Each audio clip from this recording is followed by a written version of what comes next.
The story of selling your soul. I mean, it's timeless for a reason, right? But have you ever really stopped to wonder about the actual architecture of that fall? Okay, let's dive into this and deconstruct how a tale of damnation is truly built, piece by horrifying piece. Forget about wealth or power for a second. We're starting with a much sharper question.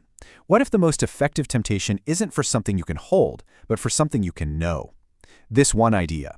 It's the very core of the story we're about to explore. You see, to build a believable tragedy, you can't just have any random person make a deal with the devil. No, you need a specific kind of target, a protagonist whose unique vulnerabilities make them the perfect mark for a very, very precise kind of temptation. So let's look at that blueprint. In this reimagined allegory, set in Germany during the Reformation, the protagonist is based on a Rasputin archetype. Just think of a charismatic, intellectual figure who is thriving in an era when all the old certainties are shattering.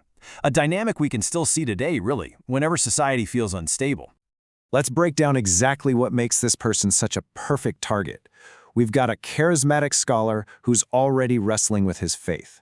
But the crucial point, the real vulnerability, is his deep, powerful intellectual pride, and it's fueled by the intense anxiety of his time. He needs answers, a feeling that's probably all too familiar in our own age of information overload and endless debate. And this right here, this is the key. The fall doesn't begin from a place of purity. The protagonist is already walking a fine line. He's predisposed to straying from the path.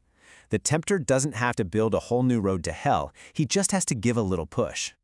So, how is this temptation crafted? Well, this isn't some one-size-fits-all offer of riches or power. No, this is a psychologically precise weapon, a vector of attack aimed directly at the protagonist's specific intellectual and spiritual weak points. Just notice how the temptation is framed. Mephistopheles doesn't offer a crown, he offers a master key. Now, for a scholar who is drowning in doubt, the promise of a single tool that can unlock absolute truth is the most seductive thing imaginable. It's the ultimate life hack for the soul. And this is the specific bait, Gnostic certainty. It's the ultimate heresy. It's the offer to replace the agonizing uncertainty of faith with the cold, hard comfort of absolute knowing. It's a direct appeal to the hubris of a man who believes he is smart enough to comprehend the mind of God. The design of this trap is just a brilliant two-pronged assault. First, it offers freedom from doubt, a cure for anxiety that probably feels a lot like finding that one theory online that claims to explain everything. Then it offers freedom from authority, an intellectual permission slip to ignore the experts and the institutions, all because you now believe you know better. So the trade being offered isn't just about good versus evil in some generic sense. It's a very specific spiritual transaction. You're swapping the humility of faith for the pride of certainty. The goal is to induce a total spiritual failure.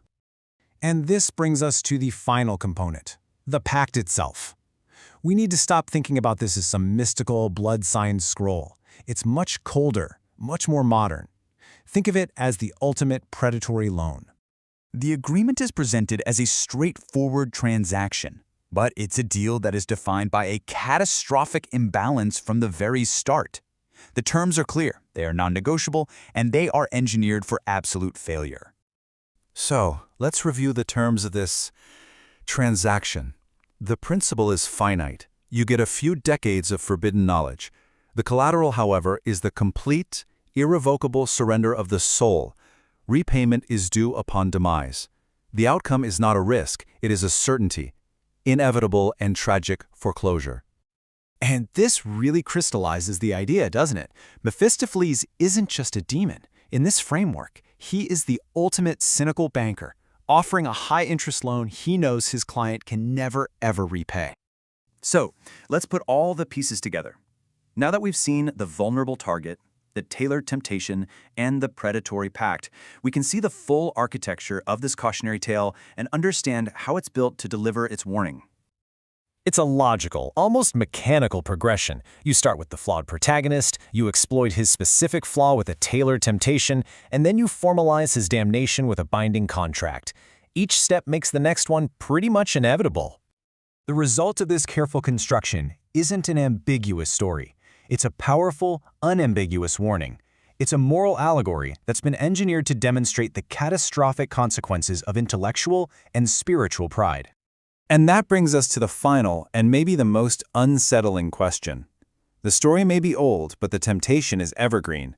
In our own age of anxiety and doubt, what promise of absolute certainty, what master key would be tempting enough for you?